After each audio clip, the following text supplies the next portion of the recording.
میرے پاس کوئی آپشن نہیں بچا۔ میں مایوسی کے انتہا کو چھو رہا ہوں۔ اس کی آنکھوں میں آنسوں کی نمی تھی۔ میں نے ٹیشو پیپرز کا ڈبہ اس کے سامنے رکھ دیا۔ اس نے 2 پیپرز کھینچے اور آنکھوں پر رکھ کر رونے لگا۔ انسان کی زندگی میں اکثر ایسے حالات آتے ہیں جب اس کا رزق تنگ ہو جاتا ہے تو اس کے تمام عزیز رشتہ دار اور دوست اس کا ساتھ چھوڑ دیتے ہیں، اور زندگی کی خوشیاں پتوں کی طرح ایک ایک کر کے جڑ جاتی ہے، اور وہ خود کو مکمل طور پر ہوپ لیس محسوس کرتا ہے۔ یہ میک اینڈ بریک کا لمحہ ہوتا ہے، اور اس لمحے میں زیادہ تر لوگ ہمت ہار بیٹھتے ہیں۔ دنیا میں ہر سال 21 لاکھ لوگ خودکشی کرتے ہیں، اور یہ 21 لاکھ لوگ مرنے سے قبل اسی طرح کے صورتحال کا شکار ہوتے ہیں۔ یہ نوجوان بھی اس وقت اسی قسم کی صورتحال سے گزر رہا تھا، اور میں چپ چاپ اس کی گفتگو سن رہا تھا۔ اس کا کہنا تھا کہ 10 برسوں میں اس کا سارا کاروبار تباہ ہو گیا۔ اس نے نوکری کے لیے کوشش کی مگر نوکری نہیں ملی۔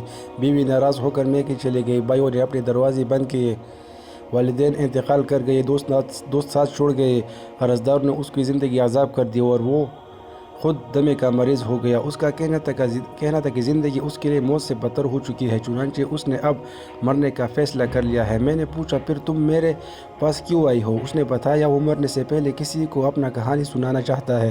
میں نے اس کا شکریہ ادا کیا اور اس کے بعد اس سے پوچھا، کیا تم نے تاریخ پڑھی ہے؟ اس نے ہاں میں گردن ہلا دی۔ ہاں۔ میں نے پوچھا، کیا تم نے انبیاء کرام کا احوال پڑھا تھا؟ اس نے ہاں میں سر ہلا دیا۔ میں نے پوچھا، تم نے اس احوال سے کیا سیکھا؟ وہ حیرت سے میری طرف دیکھنے لگا اور ذرا سوچ کر بولا، کچھ خاص نہیں۔ میں نے عرض کیا، دنیا کے تمام نبی زندگی میں کسی نہ کسی مشکل وقت سے گزرے تھے۔ اس مشکل وقت میں دکاندار اسے سودا نہیں دیتے تھے، گاؤں اور بستی کے لوگوں نے ان کا حقہ پانی بند کر دیا تھا، وہ کنویں سے پانی تک نہیں لے سکتے تھے، اور ان کی اپنے ساتھی عزیز رشتہ دار حتیٰ کہ والدین تک ان کا ساتھ چھوڑ دیا کرتے تھے۔ اس مشکل وقت میں انبیاء کرام نے کیا کیا؟ میں نے خاموش ہو کر اس کی طرف دیکھنے لگا۔ اس نے تھوڑی دیر سوچا، انکار میں سر ہلایا اور آہستہ بولا، آئی ڈونٹ نو۔ میں نے مسکرا کر سر ہلایا اور نرم آواز میں جواب دیا، ہجرت انبیاء کرام نے اس مشکل وقت میں کی تھی، اور وہ ایک بستی سے نکل کر دوسری بستی میں چلے گئے تھے، اور اس ہجرت نے ان پر اللہ کے کرم کے سارے راستے کھول دیے تھے۔ وہ حیرت سے میری طرف دیکھ رہا تھا۔ میں نے عرض کیا، سکون، آرام، خوشیوں، کامیابی، کاروبار، دوستوں، عزیز و رشتہ داروں اور رزق کا ایک کوٹہ ہوتا ہے۔ یہ کوٹہ مختلف اوقات و مختلف جگہوں پر ہوتا ہے۔ آپ جب کسی ایک جگہ میں قائم ہوتے ہیں تو یہ کوٹہ آہستہ آہستہ ختم ہونے لگتا ہے۔ آپ اس جگہ موجود اپنے حصے کا رزق کھا جاتے ہیں، اپنے حصے کا سکون، آرام، خوشی، آسائش، کامیابی اور کاروبار اور دوستی پوری کر چکے ہوتے ہیں، جس کے بعد آپ بے روزگاری، معاشی بدحالی، ناکامی، غم، پریشانی، بے آرامی اور بے سکونی کا شکار ہوتے ہیں، اور آپ اپنے بدنصیبی سمجھنا شروع ہو جاتے ہیں۔ آپ کو محسوس نہیں ہوتا کہ جس جگہ پر موجود ہے وہاں آپ کے حصے کا کوٹہ ختم ہو چکا ہے، اور آپ جب تک خوشیوں کا نیا کھیت تلاش نہیں کریں گے اس وقت تک آپ کے مقدر کے دروازے نہیں کھلیں گے۔ وہ خاموشی سے سنتا رہا۔ میں نے عرض کیا، ہم نے جانوروں اور پرندوں کو دیکھا، یہ کیا کرتے ہیں جب ایک چراگاہ ختم ہو جاتی ہے، جب ایک کھیت اجڑ جاتے ہیں، جب کسی ایک چشمے کا پانی سوکھ جاتا ہے، جب کسی ایک جگہ سختی، مشکل یا قحط آتا ہے، تو جب کسی ایک جگہ موسم میں شدت آتی ہے تو پرندے اور جانور کیا کرتے ہیں؟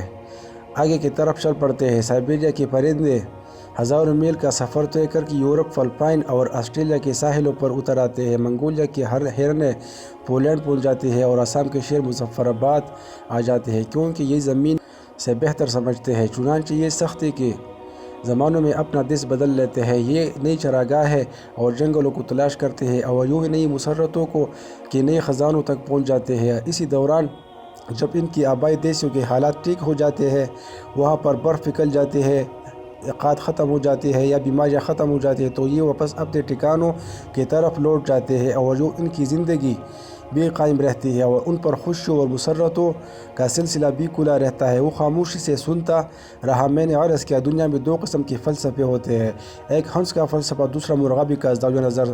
دنیا میں جب کوئی جوہر، تالاب یا ندی سوکھتی ہے، مرغابی فوراً نقل مکانی کرتے ہیں، جبکہ ہنس اس سوکھی ندی، تالاب اور جوہر کے کنارے بیٹھا رہتا ہے۔ وہ کنارے پر بیٹھے بیٹھے بھوکا پیاسا مر جاتا ہے، اور تمہارا مسئلہ یہ ہے، تم ہنس کی طرح زندگی گزارنے کی کوشش کر رہے ہو۔ اس شہر میں تمہارے حصے کا رزق، خوشیاں، مسرت اور کامیابیاں ختم ہو چکی ہے، لیکن تم یہ جوہر چھوڑنے کو تیار نہیں ہو۔ چنانچہ تم ہنس کی طرح آہستہ آہستہ موت کی طرف بڑھ رہے ہو۔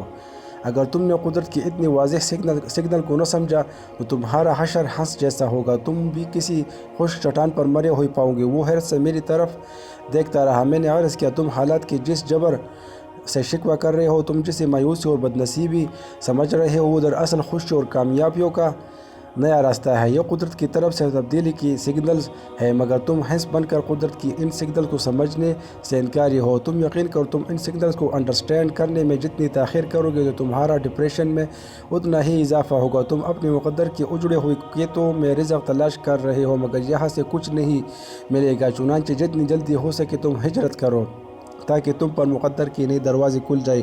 وہ خاموش ہو کر سنتا رہا۔ میں نے عرض کیا، تم یقین کرو، اگر خودکشی کا ارادہ کرنے والے ہر شخص مجھ سے پہلے ہجرت کر جائے تو اس کے سارے حالات بدل جائیں۔ وہ اپنے وقت کا رئیس ترین شخص ہو، کیونکہ کامیابی ہجرت کے بغیر ممکن نہیں ہوتی۔ دنیا میں تو اللہ کے پیغمبر بھی مکہ فتح کرنے کے لیے پہلے مدینہ جاتے ہیں، اور تم اپنے شہر میں رہ کر کامیابی چاہتے ہو، تو تم سے بڑا بیوقوف کون ہے؟ دوستو، اگر ویڈیو اچھی لگے تو ویڈیو کو لائک، چینل کو سبسکرائب کریں۔